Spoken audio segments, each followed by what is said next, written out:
Kang Deddy Mulyadi marahi Komandan SETPOLPP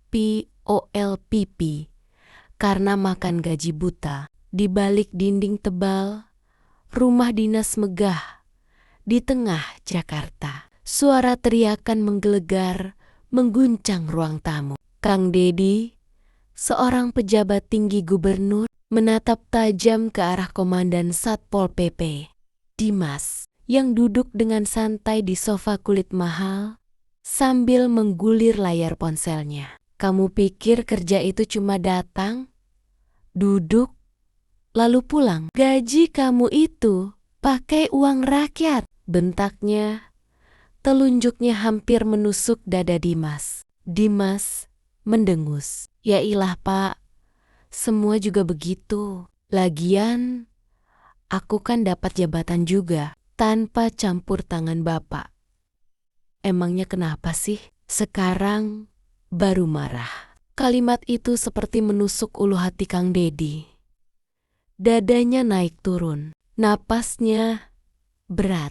Kamu itu memalukan, anak pejabat, tapi mentalnya maling. Ketegangan menebal. Di balik dinding, Barini, asisten rumah tangga yang sudah 12 tahun mengabdi, berdiri canggung sambil menahan air mata. Ia tahu malam ini akan pecah. Tiap hari kamu absen, tapi nggak pernah kerja bener. Orang-orang di kantor lapor ke aku. Kamu bahkan nyuruh staf beliin kopi, fotokopi berkas aja nggak ngerti. Suara Kang Deddy serak karena emosi. Lah terus, kenapa Bapak taruh aku di sana? Gaji buta juga kan? Karena sistemnya udah busuk. Aku cuma ikut arus. Dimas membalas sambil berdiri, kini berhadapan langsung. Ikut arus? Kamu pikir sistem busuk itu dibangun buat kamu malas-malasan? Itu sistem yang kubangun bertahun-tahun dengan darah dan harga diri. KDM hampir bergetar. Harga diri. Jangan sok suci, Pak. Semua orang tahu gimana Bapak dulu naikin nama. Deal-deal proyek gelap juga. Jangan pura-pura bersih. Dimas kini menatap ayahnya dengan mata membara. Tangan KDM mengepal. Untuk sesaat, ia nyaris menghantam Satpol PP. Tapi ia urung, bukan karena tidak bisa, tapi karena itu akan membuatnya kalah sebagai gubernur.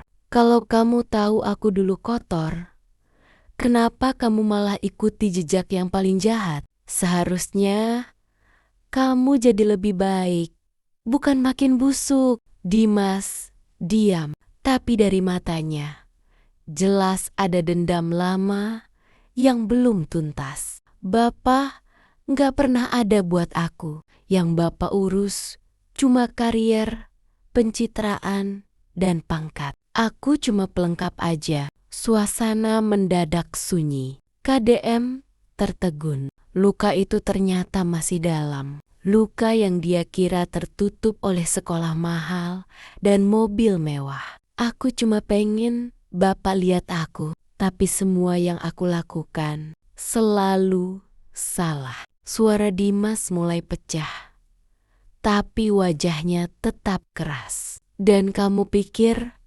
makan gaji buta akan bikin aku bangga? KDM menahan amarahnya dengan gemetar. Enggak, tapi itu cara paling cepat biar aku gak dianggap beban. Aku capek jadi bayangan.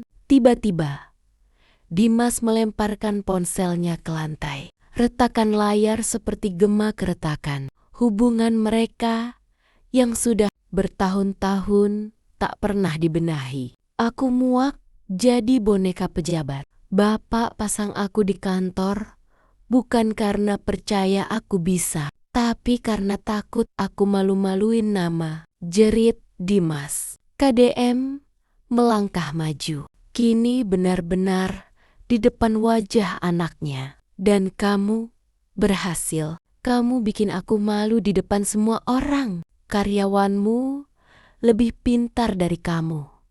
Lebih rajin dari kamu. Mereka muak punya atasan titipan. Karena aku emang gak pernah diajarin kerja. Yang Bapak ajarin cuma bertahan, pura-pura, dan basah kuyup dalam sistem kotor. Aku berubah, Mas. Aku bersih sekarang. Tapi kamu pilih jalan lama yang lebih jahat. Jalan lama itu warisan. Plak.